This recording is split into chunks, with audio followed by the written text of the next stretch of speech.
Good morning, party people. So I thought I'd do another quick video. Forgive me because I am in motion, and the mount that I have this camera on is a little shaky, especially when I hit the bumps, as you can probably see. I hope I don't make anyone dizzy. Before I get started, feel free to like, comment, and or subscribe to my channel. Hit the notification bell. This way you'll know whenever I do new videos, and of course new videos will be coming your way. That being said, so one of the things that I typically do, even though I know where I'm going, even though I might know what the typical traffic patterns are for the particular time of day that I drive and the particular roadways, I still like to use my navigation software. I like Waze as my navigation software of choice. Some people like Google Maps more. And to me, it just adds insight to what's going on the roads.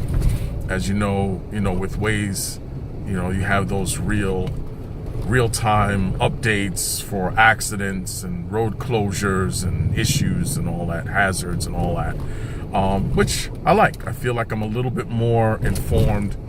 Of course, I could always listen to 1010 Wins or something like that as well, but I like to typically listen to the morning shows or whatever. Anyway,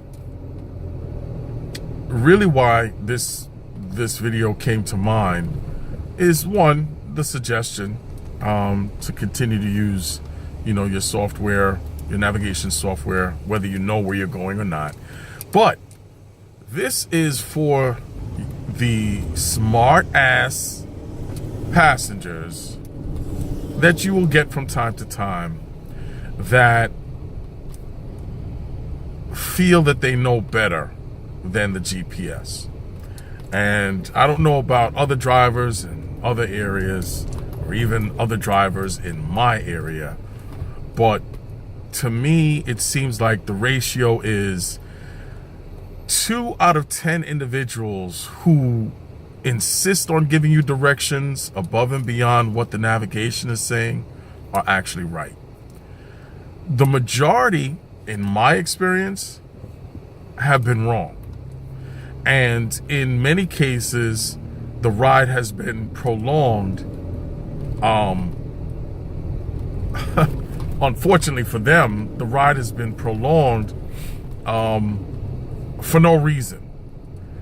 And, I think most people will say, well, listen, if, and even Uber and Lyft, they say, listen, if your passenger feels you should go a certain way, then, you should be courteous and, go their way, or whatever the case is. But my favorite is when the GPS says, I have 15 minutes to arrive at the destination, and then the passenger who insists on giving me directions beyond what the navigation is saying, and I start following their directions, and then I start to see that time climb. 20 minutes to arrival. 25 minutes to arrival. This morning, I had a passenger who insisted on having me go a certain way that even in my head, forget about what the GPS would say, even in my head, it was just not the way to go. An additional 22 minutes. Now, most of you would like to say, well, you're not driving miles at that point. You're only extending the time.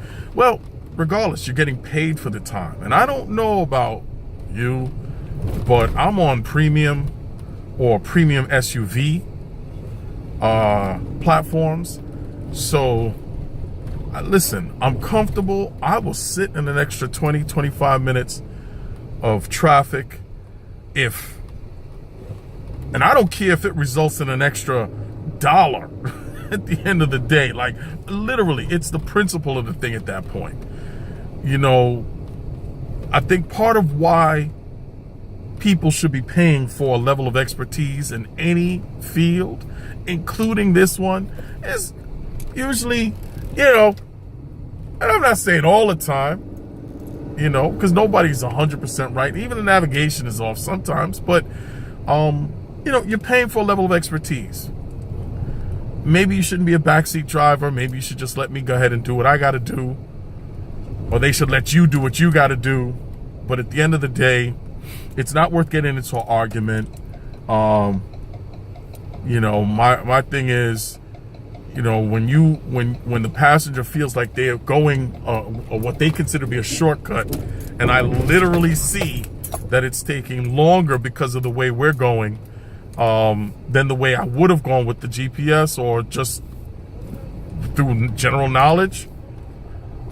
I love it. I sit back and I laugh, and I hope they tip me on top of it too. So anyway, just wanted to get that point across. That being said, gentlemen, ladies, stay frosty. Until the next video, peace.